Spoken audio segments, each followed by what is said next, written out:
Bienvenue dans ce 7e épisode, je crois, de la séance élevée. Merci. Je suis très content que tu sois là. Jean, en plus d'être un très bon ami, anime une chaîne YouTube qui s'appelle Homo Ludens, qui est très quali, qui parle de jeux vidéo généralement, plus spécifiquement de jeux indés, le plus souvent, peut-être pas toujours, mais le plus souvent de rapport entre la peinture et le jeu vidéo. Ouais, il y a de ça, il y a un peu de ça, ouais. C'est ce que je préfère faire en tout cas. Après, j'ai pas toujours les sujets adéquats, donc parfois je fais un petit peu des pas de côté vis-à-vis de la peinture. J'expérimente, disons, mais après, c'est pas, voilà, je suis pas hyper régulier, mais j'essaye de Après, sortir de 3 par an. tu vois, moi, c'est pas beaucoup mon sujet, c'est pas ce qui me passionne le plus, en tout cas, dans le jeu vidéo, y compris dans comment c'est fait, etc. Et je trouve ta chaîne passionnante, donc Je te remercie, c'est cool, ça fait plaisir si jamais voilà, ça t'intéresse. c'est bien produit et tout ça. T'interviens aussi sur Radio Campus Paris, Exact. donc dans l'émission 1 heure et des pixels, 1 heure et des pixels, exactement, ouais. qui reprend à la fin du mois, tu me disais. Exactement, on reprend ouais, pour une, ça doit être la 4e ou 5e saison, j'ai oublié, je sais plus, mais je crois que c'est saison 4 ou 5. Et je m'occupe des entretiens avec nos invités. Et du coup, pour cet épisode, tu as choisi In the Mood for Love de Wong Kar-wai. Est-ce que tu peux nous dire pourquoi? Déjà parce que bon, je savais qu'on allait, quand tu m'as proposé de participer à l'émission, très vite, j'ai fait semblant de réfléchir, mais en fait très vite, je me suis dit ok, ça va partir sur Wong Kar-wai pour plein de raisons. En même temps, c'est assez difficile à expliquer, mais c'est un réalisateur qui me touche beaucoup. J'aime beaucoup ce qu'il fait, euh, aussi bien dans ce qu'il raconte que dans la façon dont il le raconte surtout. Enfin, Ouais. visuellement, c'est quelque chose d'assez dingue. Ça, je pense qu'on aura l'occasion d'en reparler tout à l'heure. Et pourquoi In the Mood for Love plus spécifiquement? Là, ça a été compliqué. Ça a été compliqué pour choisir parce que bon, la filmographie de Wong Kar-wai est pas énormissime. Et pourtant, je crois que c'est le seul que j'ai vu, moi, In the Mood for Love. Ouais, mais parce que c'est là vraiment où il a fait vraiment beaucoup de bruit et surtout à l'étranger. Mais donc sa filmo est pas vraiment extensive. Enfin, il a fait, il a dû faire une petite dizaine de films. Il met souvent beaucoup de temps à les faire. Il a des périodes de pas de creux, mais je pense qu'il travaille très très longtemps pour réaliser ses films. Et moi, le premier que j'ai découvert Wong Kar-wai avec 2046. Ouais. Qui est celui qu'il a fait juste après In the Mood for Love.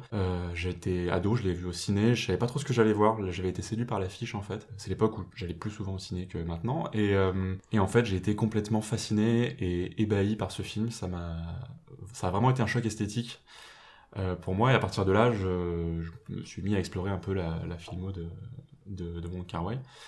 Et j'aurais pu, vraiment mon film de cœur de Wong Kar-wai, c'est vraiment 2046. Peut-être parce que c'est le premier que j'ai vu, mais aussi parce que c'est celui que je trouve le plus fascinant.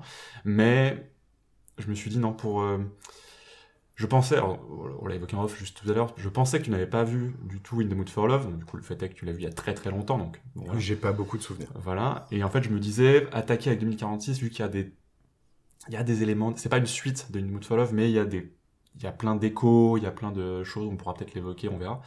Mais du coup je me suis dit, bon non, pas 2046, mais du coup bon, même si Chungking Express me faisait de l'œil aussi, pourquoi pas The Grandmasters aussi, qui est absolument merveilleux, je me suis dit, bon, on va rester sur du hyper classique, en tout cas le grand classique de Wong Kar-wai, In the Mood for Love, qui est merveilleux, et voilà. Toi, ton rapport au cinéma, il est d'abord esthétique, d'abord formel?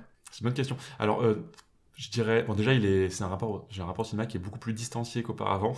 Je vais beaucoup, beaucoup, beaucoup moins au ciné qu'avant. C'est une période de ma vie, je pense. J'y suis allé beaucoup au début de mes études. J'allais 2-3 fois par semaine, j'étais très assidu. Et là, depuis facile 4-5 ans, c'est beaucoup plus rare. Je regarde des choses chez moi, plus peut-être, mais je vais moins en salle. J'espère que ça reviendra un jour, mais pour l'instant, au début je me suis beaucoup pris la tête, je me suis dit, oh, c'est pas bien, faut que tu ailles au cinéma et tout, et en fait je me suis rendu compte que c'est pas une période où j'avais l'envie d'y aller, du coup je me dis, va pas contre ça, et juste tu fais d'autres choses. Et... il faut pas se forcer, faut pas se forcer non plus.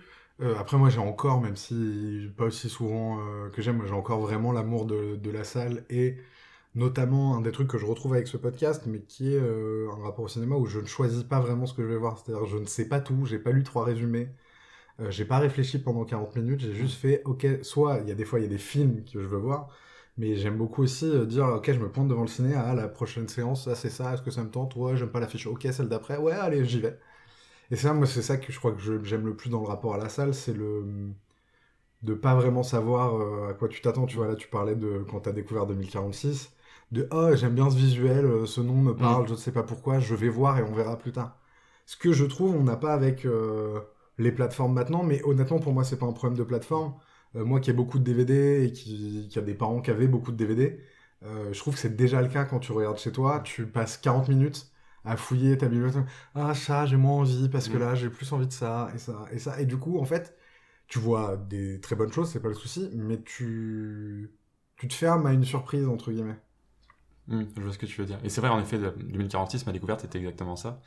Mais en tout cas, pour revenir sur la question que tu avais posée au début de est-ce que j'ai un rapport plus esthétique qu'autre chose au cinéma, euh, je pense pas.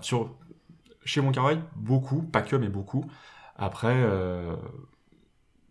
il y a des films qui m'ont raconté des choses qui m'ont vraiment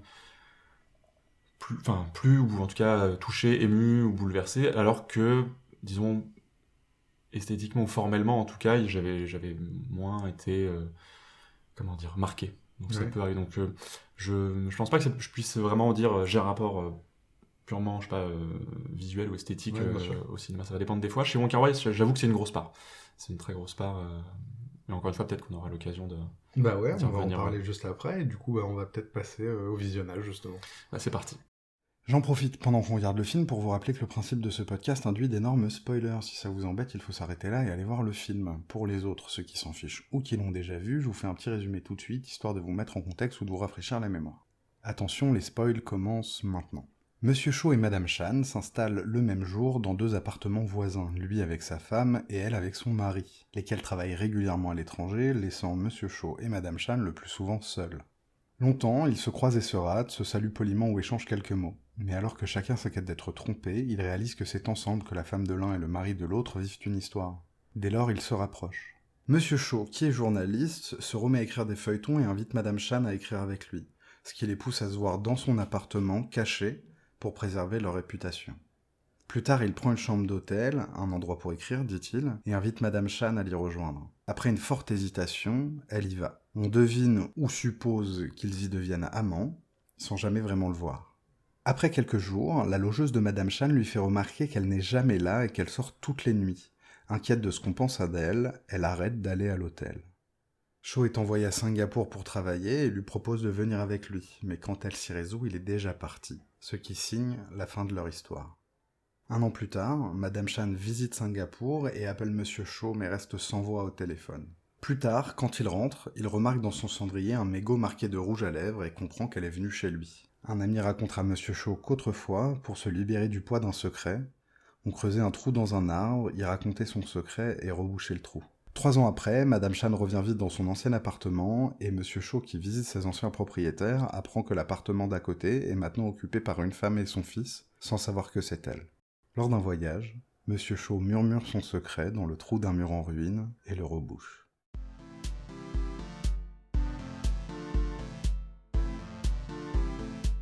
La séance est levée. Bon alors, t'en sors mélancolique? Non, pas mélancolique, mais non, toujours aussi merveilleux. À chaque fois, ça marche. Enfin, pour moi en tout cas. Je trouve ça toujours aussi beau, toujours aussi bien amené. Et surtout, j'ai l'impression de... Après, peut-être parce que vu que j'aime beaucoup ce film, je me focalise beaucoup sur les détails, mais j'ai l'impression d'en toujours trouver un petit truc nouveau, un petit signe laissé dans un coin. Après, j'ai peut-être tendance à trouver la signification là où il n'y en a pas, dans beaucoup d'effets formels, parce que c'est très riche visuellement, et donc du coup, enfin, je trouve, hein, tu me diras ce que t'en penses. Et du coup, je me dis, tiens, est-ce que ça ça voudrait pas dire que... Voilà, je me mets à faire des interprétations, des rapprochements qui n'ont pas forcément lieu d'être. Je pense que je surinterprète un petit peu. Mais en tout cas, voilà, à chaque fois, je trouve un nouveau détail que j'avais pas vu ou dont je me souvenais plus. Et ouais, c'est... Alors, 2 choses. Bon, du coup, juste après, je vais te demander quel détail, du coup, c'est ce visionnage-là. Juste avant. Je pense qu'il y a une erreur dans l'analyse, je veux dire, filmique, mais c'était aussi le cas au lycée sur les analyses de texte ou quoi. C'est de croire que tout ce qu'on y trouve a été nécessairement intentionnellement placé là, et que s'il n'a pas été intentionnellement placé, il ne fallait pas le trouver. Je sais pas si... Je me rends compte que c'était un peu une énigme. Non, si, je vois ce que tu veux dire, parce que c'est le genre de choses C'est en fait... qu'on peut entendre dire aussi, et auquel on réfléchit en histoire de l'art aussi, donc ouais, je vois tout à fait ce que tu veux dire. C'est-à-dire que si t'as trouvé quelque chose, tu l'as trouvé. Qu'il ait voulu être placé là ou pas. Alors, après, c'est là où on va en venir à quel détail ce coup-ci. Moi, je pense qu'il y a beaucoup de détails qui sont immensément réfléchis. Ça se voit, c'est très très précis. Graphiquement, visuellement, dans les mouvements de caméra. Donc je pense, hein, mais moi j'ai un rapport où il y a un moment donné, une œuvre, elle dépasse simplement les intentions de son auteur, c'est-à-dire que ce qu'un spectateur, ce qu'un auditeur, ce qu'un lecteur trouve, il le trouve. C'est juste. C'est vrai. Et du coup, quel détail, ce coup-ci ? Alors ce coup-ci, c'est pas vraiment un détail, c'est plus une... comment dire ? C'est pas un détail précis à un instant T du film, ça a été plutôt, là, notamment les associations de scènes vis-à-vis de la bande sonore. On est sur de la répétition, hein. Il y a Nat King Cole qui revient souvent, il y a ce motif, ce morceau motif de violon très marqué, assez mélancolique, qui revient au moins, je sais pas, 5, 6, 7 fois peut-être dans le film, qui est un peu la signature de la bande sonore. Il fait un peu ça souvent dans ses films, il y a la même chose dans 2046, un motif de violon très très beau. Et là du coup en fait j'ai essayé de retenir, enfin je me suis dit tiens c'est vrai, c'est toujours associé plus ou moins au même type d'instant, etc. Là c'est ce que j'ai noté à ce moment-là, c'est vrai que c'est quelque chose d'assez évident si on est prêt attention, mais j'avais jamais vraiment fait gaffe, et là aujourd'hui c'est l'élément que j'en ai retiré. D'accord, parce qu'effectivement là sur ce motif au violon, il revient toujours sur des ralentis. Exactement, ouais. Sur des moments de séparation. Ou d'entrecroisement, ça dépend des fois. Enfin, oui. Ça en même temps, au début du film, mais il se rate. Ils se croisent, mais ils se ratent. Et quand ils se croisent et qu'ils ont une interaction, il n'y a pas ce motif-là. Effectivement, en répétition, il y a aussi le morceau, alors je sais pas quel morceau c'est, mais le morceau hispanique. Quizás. Quizás, ouais, qui revient 4-5 fois aussi. Ouais. Mais si moi je peux me permettre une question du coup, bien sûr. En intro, parce que bon du coup là, je disais tout à l'heure, c'est un film que j'ai vu pas mal de fois, que j'aime beaucoup. Est-ce que t'as passé un bon moment déjà ? Oui, très bon moment, très alors j'allais dire aigre-doux, c'est peut-être une vanne pas ouf sur le film asiatique. Ouais, c'est pas dingue. Mais j'ai pas fait exprès. Non, très mélancolique, mais aussi dans la douceur qu'a la mélancolie. C'est-à-dire pas triste. Tu vois, très romantique au sens période romantique, au sens littéraire du terme. Oui, amour impossible. Ouais, après moi je suis pas. Je trouve ça. Justement, moi c'est un truc dont je suis un peu revenu. J'étais très adolescent, très fan de les grands amours impossibles, romantiques, etc. Et justement, là, la beauté que je trouve dedans, c'est que il est impossible par eux. C'est-à-dire qu'il est pas impossible, il est retenu. Je trouve beaucoup plus beau que si les éléments extérieurs étaient déchaînés contre leur destin absolu, contre lequel il ne faudrait pas lutter. Je trouve ça très joli, cette retenue, et toujours ce rapport à une forme d'honneur, de réputation qui empêche, et en même temps, s'il n'est pas consommé, c'est aussi que consommé, quelle que soit la façon, hein, pas nécessairement de façon romantico-sensuelle, mais c'est aussi parce que je crois qu'il est joli et il existe cet amour parce qu'il est chez eux, je veux dire chez les personnages, parce qu'il est retenu et parce qu'il est fantasmé. Pour revenir sur les détails visuels, moi ce qui m'a particulièrement marqué là, c'est l'utilisation du panoramique.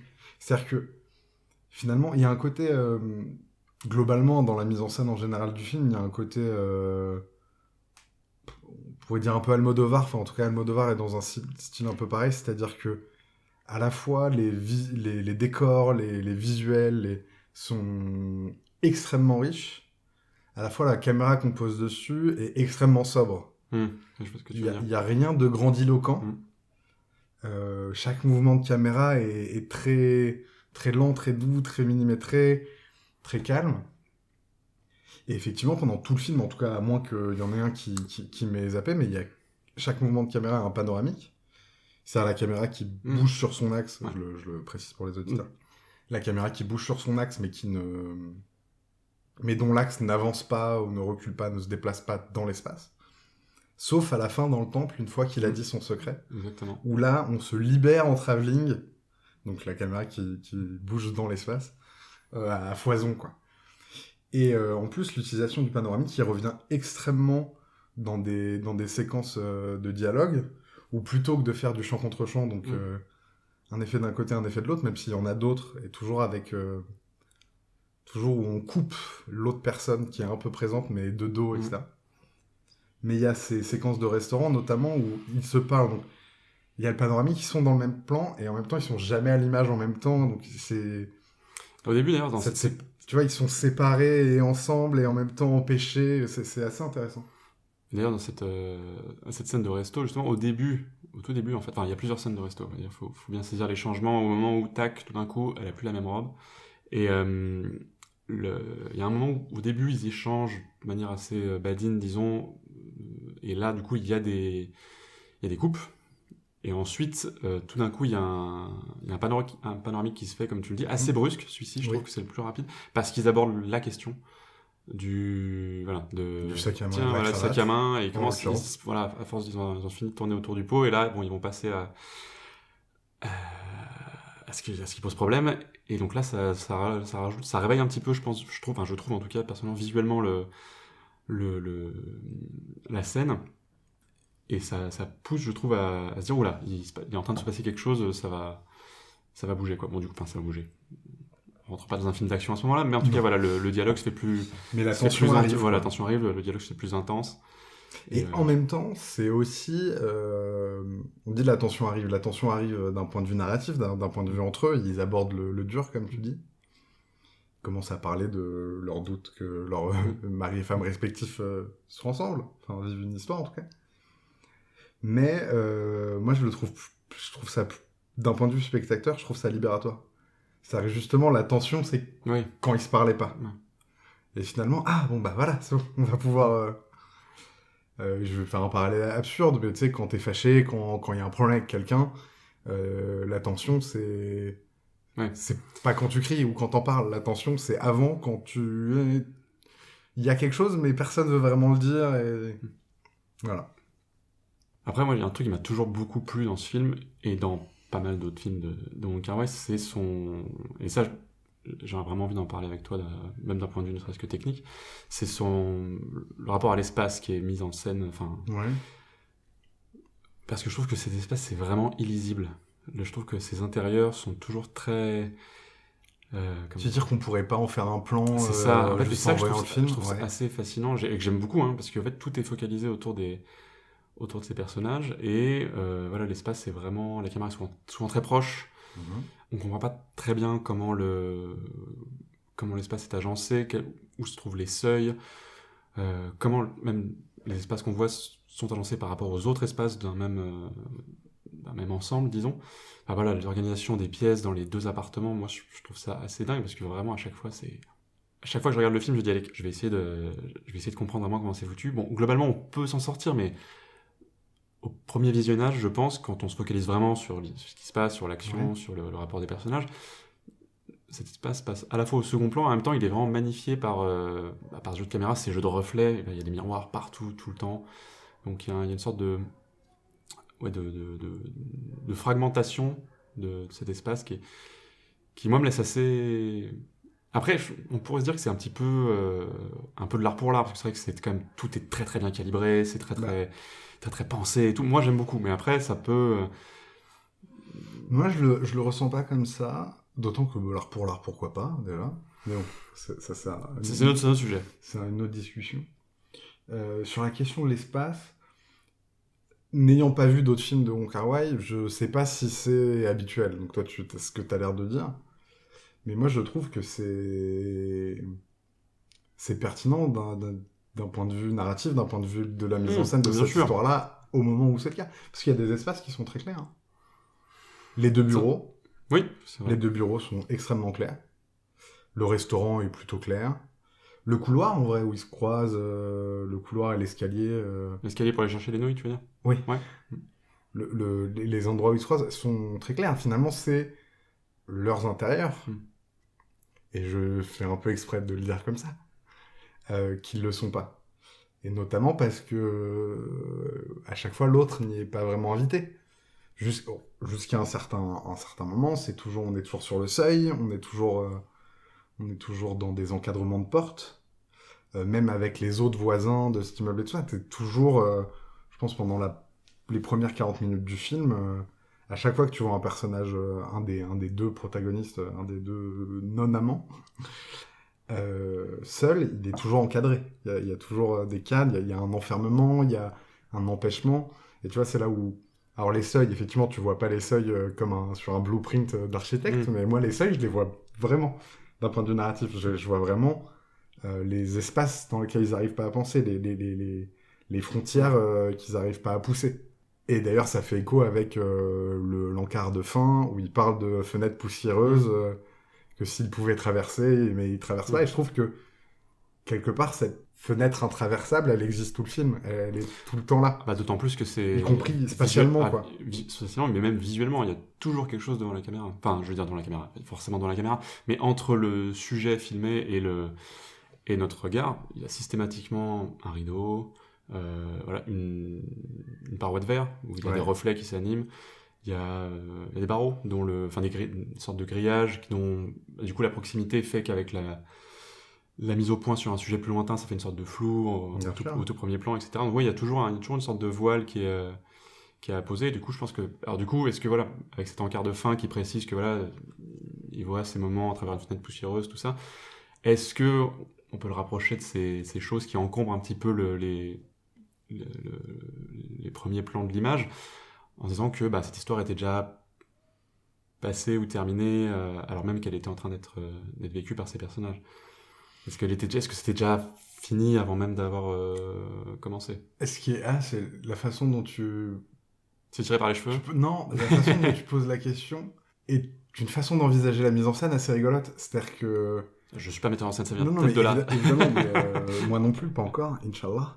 Un jour peut-être, on y travaille.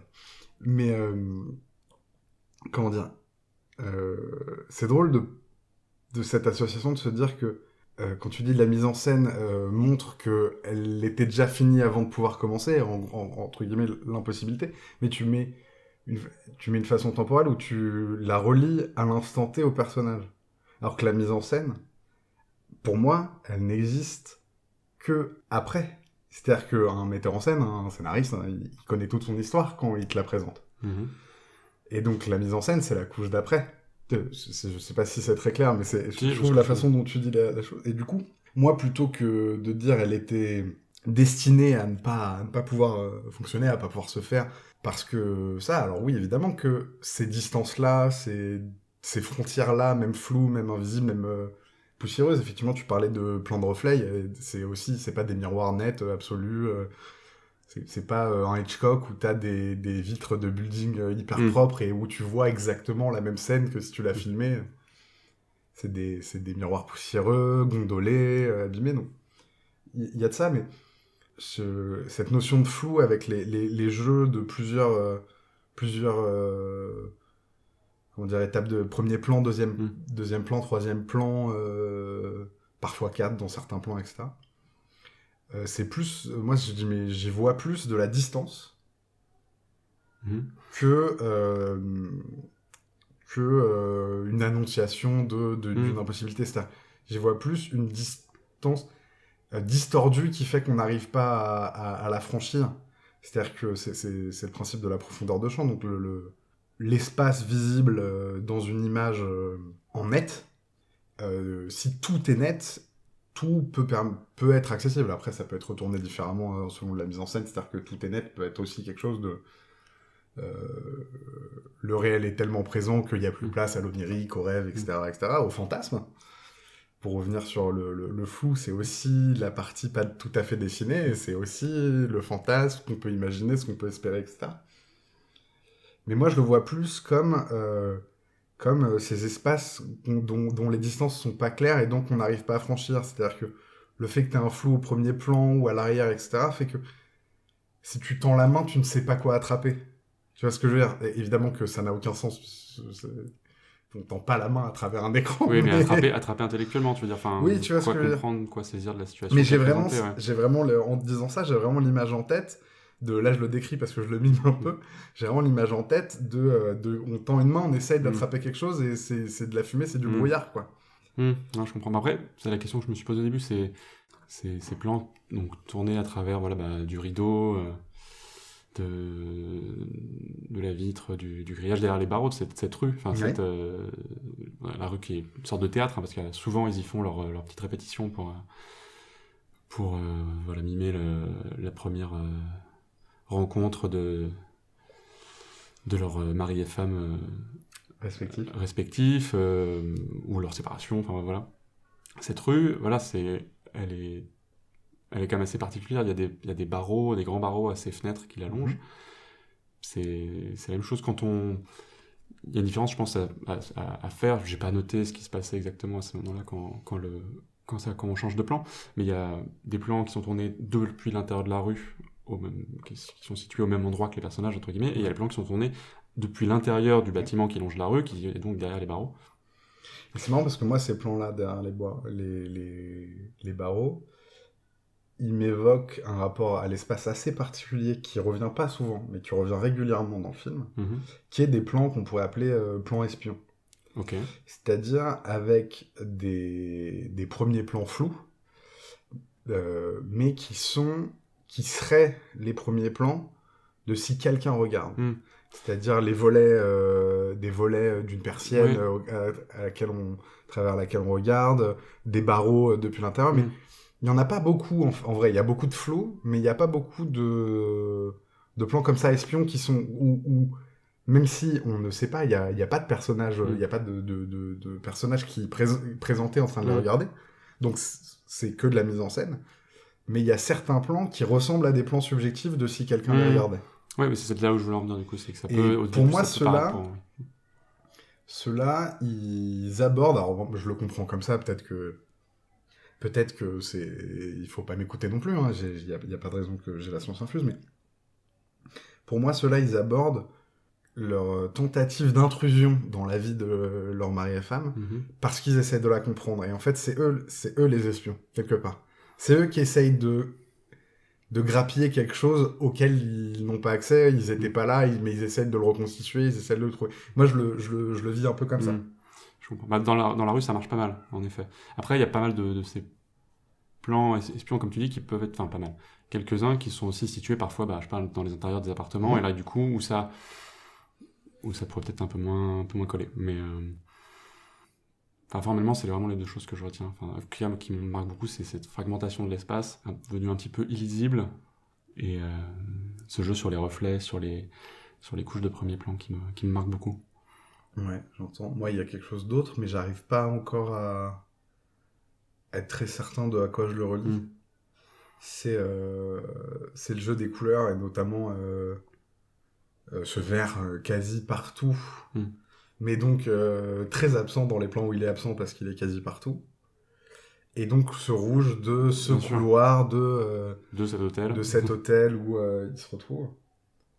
Et au début, le vert, ça me paraissait très clair sur les 10 premières minutes. Il apparaissait vraiment puissamment à chaque fois qu'on évoquait la tromperie, le mensonge, le fait de cacher quelque chose, avant qu'on commence à aborder le fait que leurs maris et femmes respectifs leur cachent quelque chose dans une vie, mais le patron de la dame qui trompe sa femme et qui donc on lui rapporte 2 sacs à main pour sa femme et pour sa maîtresse, et à ce moment-là, dès qu'on l'évoque, il y a du verre, l'ami Ping de Shaw, quand il parle d'aller en maison close, quand il parle en gros sa vie de débauché, on va dire ça comme ça, il y a du verre, il y a des apparitions, mais très nettes, très puissantes, mais peu à peu il s'installe dans tous les plans, le verre. Et alors, maintenant que je le dis comme ça, est-ce que c'est leur tentation à eux d'être aussi trompeurs, adultères, alors que ils en font une question d'honneur, ils s'y refusent, etc. Et eux pensent, et c'est Shaw qui le dit à 2 ou 3 reprises dans le film, je pensais que j'étais pas comme eux. Je pensais que moi, je ne serais pas comme ça. Est-ce que du coup, cette présence du verre qui apparaît de plus en plus et qui à un moment est pas forcément dans toute l'image, mais qui dans tous les plans, est-ce que c'est leur tentation ? Je sais pas, j'ai un peu de mal à... Je sais pas. Après, ça serait... La symbolique du verre, je suis pas spécialiste, mais... Après, les symboliques des couleurs et de tel mouvement de caméra et machin, c'est ce qu'on en fait. Enfin, voilà, c'est ça. Mais après, oui, c'est vrai que... Bon, le rouge, clairement, globalement, c'est relativement universel, je pense, sur le rapport à... le rapport à l'érotisme, à l'interdit, les lumières de rouge des maisons closes, enfin Ouais, bien les sûr. espaces, etc. Ça, je pense que du coup, il y a beaucoup de suggestions dans dans ce rouge de l'hôtel où il se retrouve, même même ne serait-ce que dans les coloris majeurs de l'intérieur de la chambre, qui sont aussi dans des teintes assez chaudes. Voilà. Le drap est assez Voilà. rouge aussi, Voilà. etc.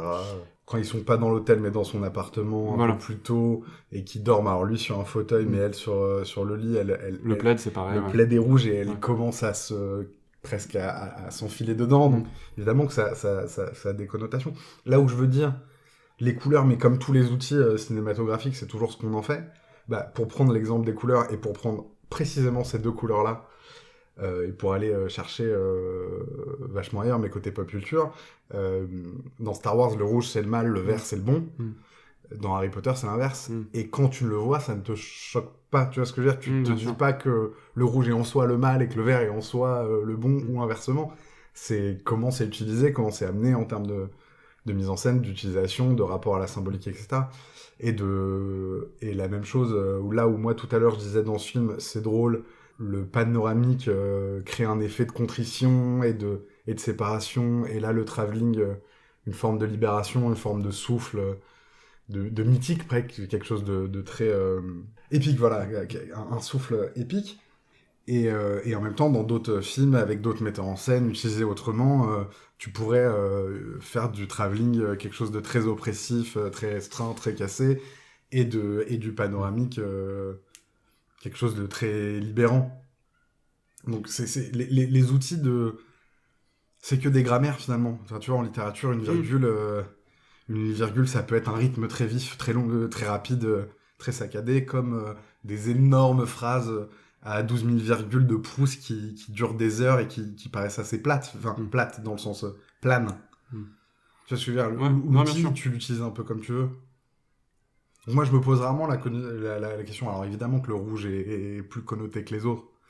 Et c'est d'autant plus vrai quand t'as pas un jeu de couleurs fou dans un film et que d'un coup tu vas avoir une couleur qui pop, bah souvent c'est la connotation générale. Mais tu vois, on parlait d'Almodovar tout à l'heure, mais on peut aller chercher chez Jean-Pierre Jeunet, ou chez Eric Romer aussi qui le fait un peu, alors avec souvent un peu moins de budget, donc des décors un peu moins travaillés, mais des utilisations des couleurs hyper précises, mais qui sont pas forcément les connotations habituelles liées à ces couleurs. Qui correspondent pas à l'histoire culturelle de la couleur, forcément. Ouais. Bon, on soulignera pas le fait que on voit jamais les visages du mari et de la femme qui, enfin, je pense que c'est quelque chose qui se remarque assez vite, même au premier visionnage, on se rend compte que tiens, ils sont laissés un peu dans l'anonymat parce que bon, fondamentalement, c'est pas leur histoire. Ouais, exactement, c'est pas leur histoire. Mais c'est un choix délibéré de cacher leur visage, alors que... C'est marrant, parce que moi j'ai cru qu'on finirait par les voir. Ah oui, dans une sorte de révélation et tout. En fait, d'ailleurs, ça joue un peu là-dessus, notamment la scène... qu'à la fin, on finirait par les voir. Et pas pour un côté révélation de quel visage ils ont, pour un côté... mine de rien, d'abord, il y a ces plans comme dans des entrebâillements de portes où on ne voit qu'un personnage qui parle avec l'autre qu'on ne voit pas, etc. Donc là, ils sont complètement... Mais il y a aussi des plans où on leur coupe la tête. Littéralement. Où ils sont soit ils sont de dos, soit vraiment ils sont cadrés nuque, en bas de la nuque et on ne voit pas leur tête. Ouais, ou même juste leurs jambes, quand elle a fait sa valise ou quand il fait sa valise, je sais plus, et qu'il se barre au Japon, voilà, on voit son pantalon et c'est marre, quoi. C'est ça, et du coup... Pas le rôle de leur vie, entre guillemets, pour les deux acteurs, hein, ça doit pas être fou, mais bon. Mais tu vois, je trouvais cette démarche-là très déshumanisante dans le rapport aussi qu'avaient les deux personnages, donc Madame Chan et Monsieur Cho qu'on suit, d'être autant heurté dans le fait d'être trompé, mais pas que d'être trompé, c'est aussi que son mari est une personne capable de tromperie et sa femme est une personne tu vois, c'est ça moi que je retiens de je pensais pas être comme eux. C'est pas seulement le fait d'être trompé qui est douloureux, c'est le fait de se dire mais je suis associé à cette image-là qui pour moi est un déshonneur, etc. Donc il y avait quelque chose de très déshumanisant dans le fait de les cacher, de les découper, de pas montrer leur visage.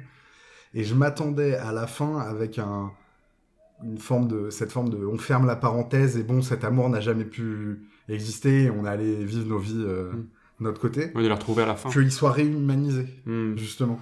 Dans le sens où, en fait, ils sont redevenus des gens avec qui on peut avoir un lien. Ça veut pas dire ils sont bien ou ils sont pas bien, mais simplement quelqu'un que tu peux regarder dans les yeux, quoi. Ouais. Faut voir ses yeux. D'ailleurs, sur la fin, la question se pose. Par exemple, le gamin de Madame Chan, bon, on peut imaginer d'où il vient, même fondamentalement, c'est vrai qu'on ne sait pas, c'est quand même largement passé sous silence. On comprend du coup que ça signifie quoi? Que le temps a passé, qu'elle a, si ce n'est tourné la page, en tout cas qu'elle a avancé, qu'elle s'est lancée dans d'autres choses, ou qu'elle a relancé. Apparemment, d'après ce qu'elle dit, du coup, à son ancienne logeuse, oui, mon mari va bien, etc. Mais bon, après, sa logeuse, elle lui a menti plein de fois, elle pourrait lui continuer. Et le voisin dit, c'est une femme qui vit avec son fils. Voilà, c'est ça. Mais en même temps, il part tout le temps en voyage, Voilà, donc peut-être qu'en fait, pour le voisin, c'est juste une femme qui vit avec son fils, peut-être qu'en fait, elle vit pas avec son mari, peut-être que le fils, c'est le fils du mari, ou le fils de Monsieur Shaw. Je suis d'accord, il y a toutes ces questions-là qui sont posées. Et effectivement, il y a une forme de frustration à se dire, mais attendez, vous nous évoquez suffisamment de fois qu'ils ont consommé, entre guillemets, d'un point de vue charnel. Et en même temps, vous nous le dites jamais, et une fois que vous nous avez bien symbolisé, une fois qu'on a bien mis un gros symbole, genre ce couloir rouge, et puis ce rideau rouge qui bat au vent, oh là là, c'est quand même obvious comme symbole, et bien après, on te met soit dans les dialogues, soit dans les trucs, ah non, c'est pas arrivé. Ouais, on n'a rien fait de mal. Voilà, on n'a rien fait de mal, mais alors est-ce qu'on n'a rien fait de mal parce que nous on s'aime, ou on n'a rien fait de mal parce qu'on n'a pas compté? Il y a toute cette question-là qui est assez intéressante. Et puis il y a bon après, tu me diras, c'est aussi une époque, un certain style de costume, etc. Mais il y a aussi les motifs de ses robes à elle, qui reviennent ailleurs dans le décor régulièrement. Là, le dernier exemple que j'ai en tête, c'est le cadeau qu'il vient amener à la fin, quand il revisite cet appartement. En plus, le plan, quand on le découvre, on commence sur le motif du cadeau avant d'élargir sur le personnage qui tient ce cadeau, sur Monsieur Shaw. Et ce motif-là, il ressemble vachement à un motif qu'on a vu porter... La robe verte très voilà. un peu, enfin, pas flashy, mais le vert très électrique, disons, qu'elle porte. Ouais, non, je suis assez d'accord. Et après, le fait qu'il situe ça à cette période-là, c'est marrant, parce qu'en fait, aussi bien je trouve que l'espace, et c'est vrai qu'on aurait peut-être pu l'aborder juste avant, mais le fait que l'espace soit aussi, alors du coup, je trouve, pas illisible, mais en tout cas, voilà, fragmenté, un peu... laisser de... Il y a un côté labyrinthique. Voilà, c'est ça. C'est exactement. Jamais vraiment où on est, comment, et par quelle porte faudrait passer pour sortir. Voilà, c'est ça. Donc c'est le fait que l'espace soit présenté de cette manière-là, en tout cas traité de cette manière-là, fait vachement écho au fait que le temps est aussi, je trouve, assez malmené. Déjà, on peut se demander si le récit est parfaitement linéaire, c'est pas forcément sûr. Ah, je me suis pas posé la question. Je pense qu'il l'est, mais c'est monté de telle façon que ça pourrait ne pas l'être. Et en plus, surtout, on n'a que des petits bouts d'épisodes de mini-scènes, on sait pas du tout en combien de temps ça se passe. Enfin, on a les grosses bornes chronologiques du début, on nous dit Hong Kong 62, ensuite paf, Singapour 63, mais entre-temps, on sait pas si jamais... les saisons bougent pas. Hein, non, pas beaucoup. Donc, il y a vraiment peu de... Je trouve que temporellement, ça flotte un peu dans une sorte d'intemporel, justement, où... Oui, les jours, les nuits, d'ailleurs les jours, on remarquera personnellement, je remarque fortement qu'il filme de jour, vraiment sur la fin du film. Tout le reste, on est soit en intérieur, soit de nuit. Donc je trouve que voilà, ce traitement du temps colle bien avec ce traitement de l'espace, en fait. Ouais, et puis il y a un endroit, plusieurs endroits, mais un type de moment où il est particulièrement malmené, ce temps, parce qu'on nous explique pas, c'est quand toi, tu dis, il rejoue les scènes. Alors moi, c'est à peu près où j'en suis arrivé à la fin, mais la première fois que j'ai un jump cut, et on revient il y a 10 secondes, et en fait, il se passe autre chose, je suis, pardon, qu'est-ce qui s'est passé? Oui, voilà, c'est vrai que... Et effectivement, il y a aussi un jeu sur la temporalité, sur qu'est-ce qui est clair, et du coup, quand tu commences à comprendre que, en fait, non, c'est qu'ils jouent. C'est pas eux qui, à ce moment-là, c'est pas eux qui sont en train de tomber amoureux, encore que peut-être que c'est ça que je trouve vachement mais intéressant. Ils sont en train de mimer comment ça s'est déroulé entre leurs femmes, mari et femme respectifs. C'est chiant à chaque fois de dire mari et femme respectifs, mais bon, qu'importe. On peut les appeler les deux connards. On peut faire ça désormais. Mais du coup, t'as ces scènes-là où à chaque fois ça revient au début, et donc tu sais qu'ils sont encore en train de répéter, parce qu'il y a aussi, soit ils répètent ce qu'ils pensent qu'ils sont passés, mais ils répètent aussi ce qui peut-être va se passer si elle lui annonce à son mari qu'elle sait. Mais du coup, moi ça m'interroge sur, mais dans le reste de ce que j'ai vu, qu'est-ce qu'ils ont joué, qu'est-ce qu'ils ont pas joué qu'est-ce qui était répété, qu'est-ce qui était pas répété? C'est une question intéressante. Je pense qu'il y a toujours en tout cas, moi je l'ai toujours perçu comme ça, c'est les scènes qui sont jouées du coup, où ils essayent de supposer ou soit ce qui s'est passé pour leur rencontre, etc. Il y a toujours dans ces scènes où il joue, il y a toujours une rupture à la fin où ils disent je sais pas, non c'est pour de faux, ou non tiens je pense qu'il aurait pas dit ça. J'ai l'impression qu'il y a toujours ça pour quand même nous pointer du doigt le fait qu'il cherche à comprendre. Et moi je verrais le seul moment où vraiment je trouve que ce moment est assez fort, et parce que vraiment là pour le coup je m'y attendais pas. Bon là je le savais forcément, mais au premier visionnage je sais qu'il m'avait marqué. C'est le moment où il joue la scène de est-ce que tu as une maîtresse. Et là j'avoue que j'avais été saisi parce que c'est là où on se rend compte, je trouve, que en fait il joue pas tant que ça, et notamment elle même le fait de jouer la scène la met dans un état pas possible. Et comme quand il joue la scène de la séparation, en fait il joue pas du tout. Non. Je pense qu'il se cache un petit peu derrière tout ça, à mon avis. Et moi, l'autre question que j'ai, si après on est toujours dans un rapport très hétéronormé aux relations dans ce film, mais bon, on est à Hong Kong, c'est les années 60. C'est pas le moment d'interroger ça, il y a d'autres moments très pertinents pour le faire. Mais moi, il y a aussi quelque chose d'autre qui m'interroge sur ces faux semblants et ces machins et tout, c'est qu'au début, quand même, on nous montre leur rencontre, même si on nous dit pas grand-chose, on nous montre qu'ils se cherchent. Bien avant qu'on nous évoque que sa femme a probablement une double vie, son mari à elle a probablement une double vie, et puis plus tard qu'ils nous évoquent que leur double vie, elle est peut-être ensemble aux deux connards, pour reprendre ton terme précédent. Mais du coup, il y a aussi des questions de... Ils se cherchent et ils sont tombés amoureux et tout ça. Est-ce que on pourrait presque aller chercher mais vous n'êtes pas inventé une excuse pour avoir le droit de vivre quelque chose? Vous n'êtes pas inventé que vos conjoints ils vivent quelque chose, et peut-être même ils vivent quelque chose entre eux, pour que vous ayez le droit, sans être un horrible connard, ou sans être deux horribles connards, de vivre quelque chose? Enfin, tu vois, il y a quand même très peu de... On n'est pas dans un récit extrêmement clair. Enfin, tu vois, on n'est pas dans un blockbuster, tout n'est pas indiqué précisément. Très juste. On n'a pas toutes les clés de lecture, il y a quand même un certain nombre d'endroits qui sont un peu flous, un peu gris, comme ça. Ouais, c'est pas faux. Après, voilà, quand tu soulignais le fait que c'était les années 60, que les codes... Bon, les années 60 à Hong Kong, donc bon, c'est un contexte que je ne maîtrise pas du tout du point de vue des rapports sociaux qui pouvaient se dérouler à l'époque, mais clairement, on sent qu'il y avait de la contrainte sociale. Enfin, la logeuse, mais quelle plaie, quoi. Elle est géniale, hein. Elle est géniale dans son rôle, mais c'est vraiment une plaie. Elle, pour le coup, elle pourrait être une logeuse des années dans Mad Men. Oui. Des jeunes secrétaires, tu vois. Alors, ça ne concernerait que les femmes, parce que aux États-Unis, il y a les hommes ont le droit d'être libres, les autres non, mais... Mais là, le jeu, c'est oui, je suis d'accord, c'est exactement ça, quoi. Et il y a vraiment des...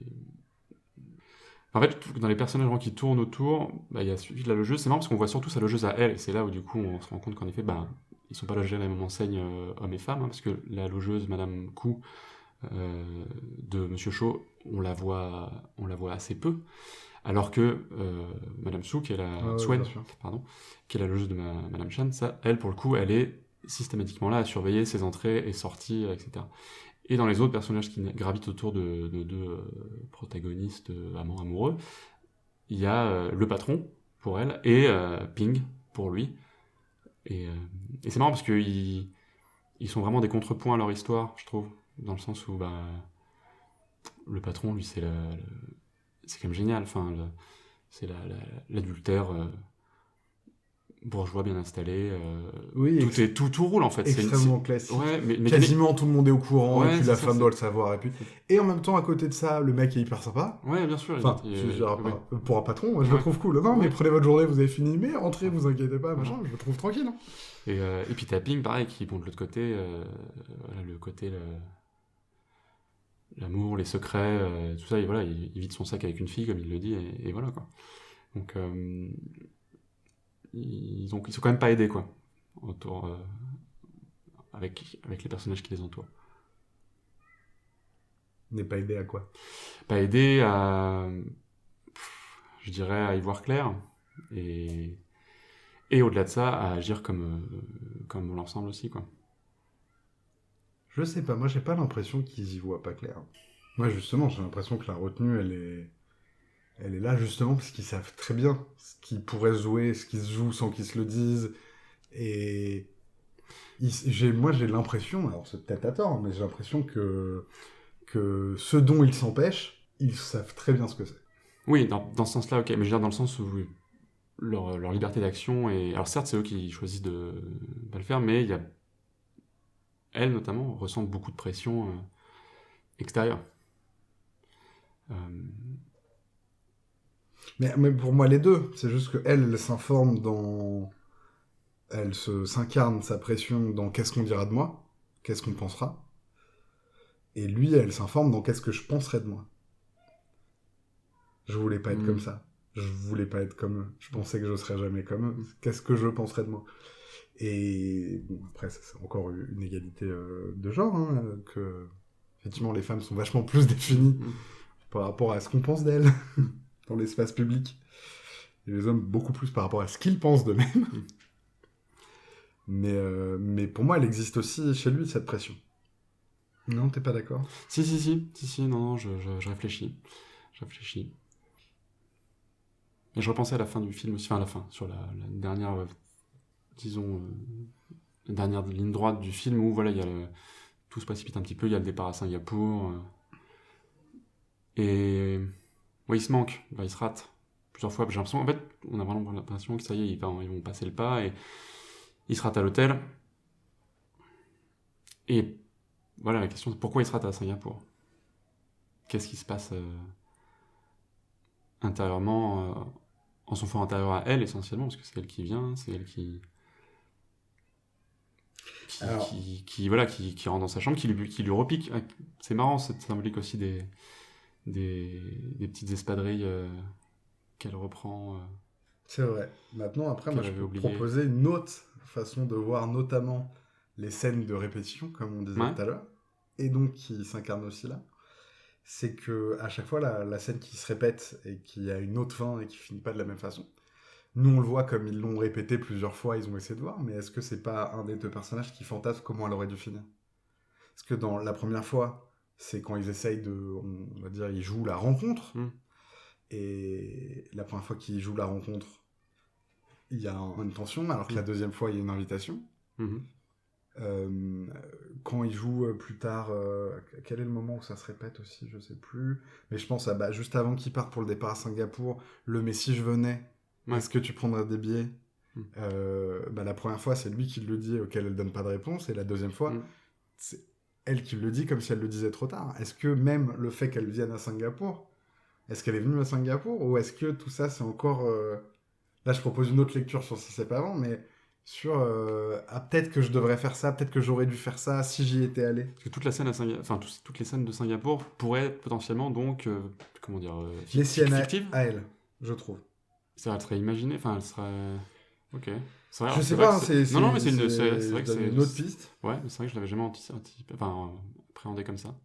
Dans cet ordre-là, quand elle vient le voir à l'hôtel, là, cet hôtel où il y a ce couloir rouge. Bien sûr, ouais.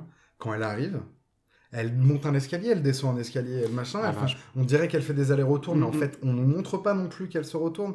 Elle monte un escalier, elle descend un escalier, elle remonte un escalier, elle descend un escalier. Alors, à moins que cet hôtel soit très bizarre, est-ce qu'elle y est allée? Tu vois ce que je veux dire? Je pense que oui, parce que... En fait, moi, j'ai un truc de peut-être qu'elle y allait, elle a fait demi-tour, et qu'en même temps, là, il y a son cerveau qui embrasse, oui, mais si t'avais pas fait demi-tour, et si tu y retournais... Et évidemment, je ne dis pas que c'est ça ce qui s'est passé, mais...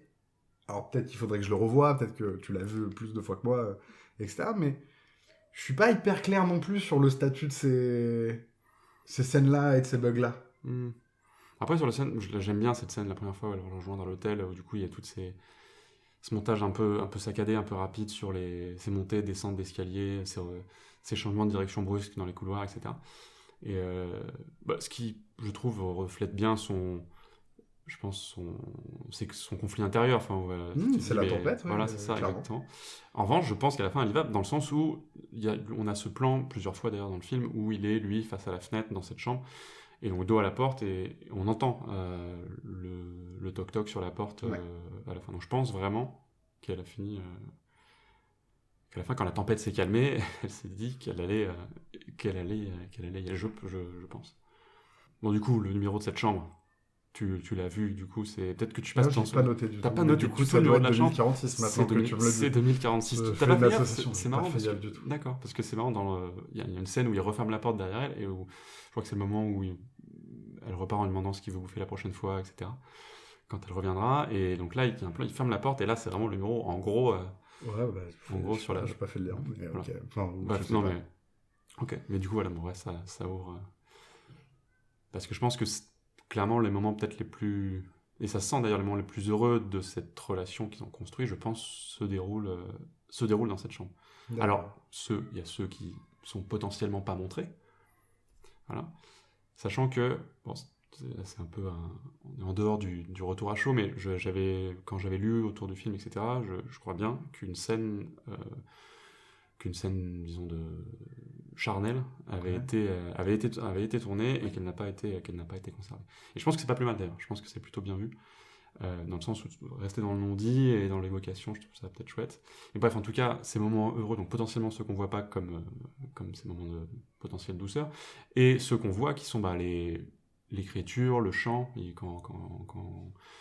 quand ils chantent ensemble, quand ils écrivent, quand ils mangent ensemble, quand ils se marrent. Enfin, je pense que c'est vraiment le nœud le pic peut-être de cette relation, jusqu'à ce que l'autre logeuse là lui dise vous sortez beaucoup. Voilà. Oui, c'est peut-être le moment heureux, c'est peut-être la phase lune de miel, ouais, comme tu... Ouais. Ouais, il y a peut-être de ça. C'est drôle comme il y a un rapport intime à la bouffe aussi, enfin à la bouffe au cinéma. Il y en a vachement dans le cinéma asiatique, dans le cinéma japonais notamment, mais c'est aussi hyper présent chez Scorsese. Je sais pas, pardon, je fais un peu une parenthèse, hein, mais vraiment... Je sais pas ce qu'il te faut chez nous. Hein. Oui, et chez nous particulièrement aussi, ouais. Mais après, chez Wong Kar-wai, c'est assez présent. Il y a aussi le moment, pas tellement dans celui-ci, mais il fume tout le temps. La clope, c'est vraiment un outil de cette très belle scène quand il est au journal et il y a cette fumée qui monte au ralenti au niveau des néons. Qu'est-ce qui te fait rire ? Non, ce qui me fait rire, c'est que j'avais une prof de scénario qui dit arrête de foutre des clopes arrête partout. D'écrire quelqu'un qui fume une clope, c'est de l'anti-écriture. C'est de la flemmardise intellectuelle. Ouais. mais c'est pas un reproche à Wong Kar-wai, c'est sûrement un reproche à des jeunes aspirants auteurs qui ont vu 30 ans de cinéma où ça clope et qui sont là en mode bon, arrête de mettre une clope dès que tu veux montrer que quelqu'un est triste ou qu'il est content ou que ça n'a aucun sens au bout d'un moment. Et surtout parce que en plus c'était pas pensé, donc c'était pas... Je veux dire, du coup tu pensais rien, c'était une idée vague, si tu veux. C'est comme quelqu'un d'autre une fois m'a dit, un scénario qui se finit par un sourire, c'est... Enfin, si tu finis ton film par un sourire, c'est que t'avais pas d'idée. C'est-à-dire, si c'est tout ce que t'as raconté, c'est « Oh là là, la personne est contente », c'est nul. Et je pense qu'il y a un truc, c'est dans le sens de l'impensé, c'est-à-dire que là, la cigarette, elle est pas si souvent là que ça, tu vois. On n'est pas dans un film enfumé tout le temps, machin, par des moments précis, et il a un rapport, même lui-même, il y a un rapport physique. On voit ses doigts sortir sa cigarette, on a des très gros plans sur ses mains, sur ses doigts. Il y a un rapport pensé du personnage et de sa cigarette. Et de ses cigarettes. C'est pas totalement gratuit comme genre évidemment que la fumée c'est hyper esthétique et que du coup quand t'éclaires bien un peu de fumée t'es un petit rêve de cinéaste débile, mais c'est pensé, c'est pas complètement gratuit, de la même façon que l'échange de cigarettes entre un homme et une femme dans les années 60 au cinéma hollywoodien, en fait il est pensé par rapport au code Hays, je crois, sous le macartisme et en gros l'interdiction des mœurs, etc. Je crois que c'est le code Hays dans le cinéma, donc qui régit le cinéma, et où on n'a plus le droit de voir des scènes d'amour, même des scènes de baiser, etc. C'est compliqué. Et du coup... on s'en servait comme une métaphore, entre guillemets. moment, il y a un réalisateur, je sais plus qui l'a fait en premier, mais qui décide que pour symboliser l'acte, on va faire fumer un homme et une femme sur la même cigarette, que quelqu'un prenne la cigarette à la bouche de l'autre. Et d'un coup, pendant 10 ans, tu ne vas voir que ça partout, parce que t'as pas le droit de montrer autre chose. Et que, effectivement, c'était un coup de génie d'avoir trouvé cette idée. Donc forcément, ça s'incarne. Et évidemment que Wong Kar-wai, il a vu ces films-là aussi. Donc ça raconte quelque chose qui fume, mais elle lui prend jamais sa cigarette. Sauf à la fin. Voilà, la scène de la fin, ouais. Mais elle lui prend pas de la bouche. Mais elle le prend. Non, mais... ouais. et du coup, elle a aussi un rapport à sa cigarette. Donc tu vois, c'est là où je veux dire, là c'est pensé, c'est pas juste du vide. Non, bien mais sûr. C'est une petite parenthèse, mais c'est pour ça que je rigolais. Voilà. Est-ce que tu as d'autres choses à aborder? Est-ce qu'il y a d'autres axes de réflexion, questions que tu as envie qu'on se pose? Non, après, il y a beaucoup de choses que je vois, mais en rapport avec d'autres de ces films.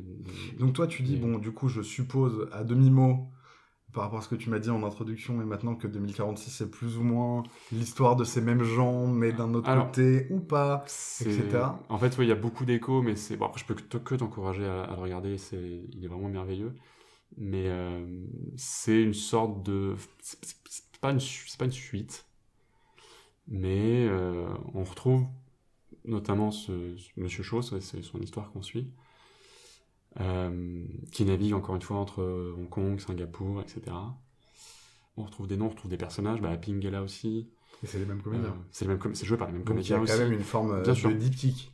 Voilà, il y a une forme, même un triptyque, parce que auparavant, alors ça c'est vraiment dans le détail, mais dans Nos Années Sauvages, qui est vraiment merveilleux lui aussi, qui a été fait 10 ans avant, la toute dernière scène du film, c'est Tony Leung dans les mêmes fringues, etc., qui n'apparaît pas du film. Okay. Dans Nos Années Sauvages, Tony Leung est absent entièrement du film, sauf les 5 dernières minutes de fin. Tony Leung, c'est celui qui joue Tony Leung, c'est Monsieur Cho. Très bien. Absent tout le film, il est là, paf, il est là, et voilà, il est les cheveux gominés, pareil, clope à la bouche, qui se prépare pour sortir dans un petit appart, etc. Et en fait, il y a des rapports lointains, enfin, c'est il y a une sorte de nébuleuse, c'est plus qu'un triptyque, c'est une sorte de nébuleuse un peu de cette période-là. Ils se passent tous à peu près dans la même période de temps, voilà, sont ces années 60 un petit peu, et ils sont un peu à part dans la filmo de Wong Kar-wai. Mais voilà, ces plans, le plan des taxis par exemple, qui sont très chouettes, on le retrouve aussi dans 2046, on le retrouve aussi dans Happy Together. Enfin, voilà, il est. Alors je pense pas qu'il soit maniéré. Après, je suis pas spécialiste de cinéma, voilà, mais je sais qu'il a ces petits trucs un peu. Bon, tu me diras comme tous les cinéastes. Mais voilà, il y a des choses assez marquantes. Certains plus que d'autres. Oui, il a l'air. C'est pas un défaut en soi, mais effectivement, il y a des cinéastes. Et parfois, on se fait l'idée que c'est eux les bons cinéastes, mais pas que. Mais il y a des cinéastes où tu le vois, si t'es un peu habitué, tu sais que c'est tu vois quelque chose, t'as pas besoin qu'on te l'ait dit, tu sais que c'est un film de ce cinéaste-là. Et t'as d'autres, y compris des très grands metteurs en scène, moi je pense à Sidney Lumet dans ce cas-là, qui lui, à chaque fois, pense vraiment ses films en tant qu'œuvre unique, et a moins de rapport à tous ses films en tant qu'une seule œuvre. Et du coup, Sidney Lumet, qui est pourtant très grand réal, très précis et très doué, je veux dire, c'est pas, il est pas plus sobre et il fait moins d'efforts. Mais ses films se ressemblent pas nécessairement du tout. C'est-à-dire que pour le coup, lui, ses gimmicks, sa grammaire cinématographique, il l'a réécrit à chaque film en fonction du film. Ouais. Mais parce qu'il pense, il a un rapport à son œuvre en tant que l'œuvre entière et le film que je sors. Ouais, et pas mon œuvre et mon œuvre d'auteur dans son entier. Très politique des auteurs français, François Truffaut, qui est pas intéressant non plus comme vision. Mais oui, alors, encore une fois, moi, c'est le seul que j'ai vu, donc oui, mais ça a l'air, il y a effectivement, il y a des gimmicks, il y a des tics, il y a des choses qui ont l'air d'être marquées. Ouais, assez. Notamment en 2046. Et après, alors, j'allais dire le cinéma hongkongais. Non, le cinéma hongkongais que j'ai vu. Donc le cinéma hongkongais qui arrive jusqu'en Europe et aux États-Unis. C'est peut-être pas tout le cinéma hongkongais, mais c'est un truc qui se retrouve beaucoup dans le cinéma hongkongais qui m'est arrivé juste à moi, des gros gimmicks, des gros marqueurs très précis mais très millimétrés aussi. C'est pas juste des gros sabots, c'est vraiment précis. Voilà. Mais sinon, non, autour de In the Mood for Love, non, moi, de ce qui me marque de ce film, non, j'ai à peu près tout, j'étais à peu près tout confié. Mais voilà, je peux t'encourager je ne peux que t'encourager à regarder 2046, mais même tout le reste de la filmo, c'est vraiment top. C'est noté. Top. J'ai hâte et j'aimerais bien qu'il sorte un nouveau truc là. Ça commence à faire quelques temps qu'il a rien fait. Ouais. The Grandmasters, c'était je crois que c'était 2013. C'est il y a super longtemps. Donc voilà, j'attends. Eh ben, on croise les doigts. Merci Jean d'être venu. Bah, merci à toi, Léo, pour l'invitation. J'ai passé un très bon moment. Mais moi aussi. Chers amis, chers auditeurs, on se retrouve, vous, dans quelques secondes, moi, dans quelques jours, pour la scène post-générique de cette émission. Et sur ce, à bientôt. Ciao. Salut. La scène post-générique. Pour compléter cet épisode et la discussion qu'on a eue avec Jean, j'ai vu 2046. On y retrouve Monsieur Shaw quelques années après In the Mood for Love. De retour à Hong Kong, dans une chambre d'hôtel, il travaille l'écriture d'un roman futuriste, dans lequel 2046 est à la fois l'année et une destination mystérieuse où l'on revisite ses souvenirs. Un monde où rien ne change. En travaillant son livre, il se souvient des femmes qui ont traversé sa vie. Cette suite, si l'on peut dire, déstructure le temps bien plus que l'espace. On visite avec lui, par bribes désordonnées, ses amours impossibles, tous hantés par le fantôme de Madame Chan. On passe de la mélancolie amère et caressante de In the Mood for Love à une nostalgie froide et désespérée. Ce n'est plus tout à fait le même Shaw, il est plus sec, plus calculateur, moins effacé aussi. Il semble avoir abandonné ses ambitions d'honneur et jamais le film ne parle de sa femme. On retrouve aussi la solitude, mais ce n'est plus la même. Quand In the Mood for Love montrait la rencontre comme une réponse, ici, Shaw n'est jamais seul, il remplit ses soirées pour combler le vide, mais rien ne chasse la solitude, car elle est en lui. S'il est évident que 2046 questionne la mémoire, le film est aussi ponctué d'évocations de dettes, comme le poids du passé dont il faut s'affranchir pour enfin avancer. La mise en scène est plus brute, plus maniérée, moins subtile, mais aussi moins grandiose. On retrouve les jeux de couleurs, les ralentis, les motifs musicaux, le rapport à la nourriture, mais tout est estompé, tout manque de souffle. Ce qui est cohérent, car Shaw manque d'âme aussi dans 2046 sans qu'on sache trop s'il l'en cherche ou s'il la fuit. Quoi qu'il en soit, ces deux films me donnent envie de me plonger dans le travail de Wong Kar-wai et je vous invite à faire de même. Il est riche, vaste, plein de détails, mais tout en retenue. Je remercie encore Jean d'avoir joué le jeu et vous de m'avoir prêté vos oreilles pendant cette petite heure. Les épisodes sortent tous les 15 du mois, d'ici là vous pouvez me retrouver sur Instagram, la séance est levée, tout attaché pour avoir des nouvelles.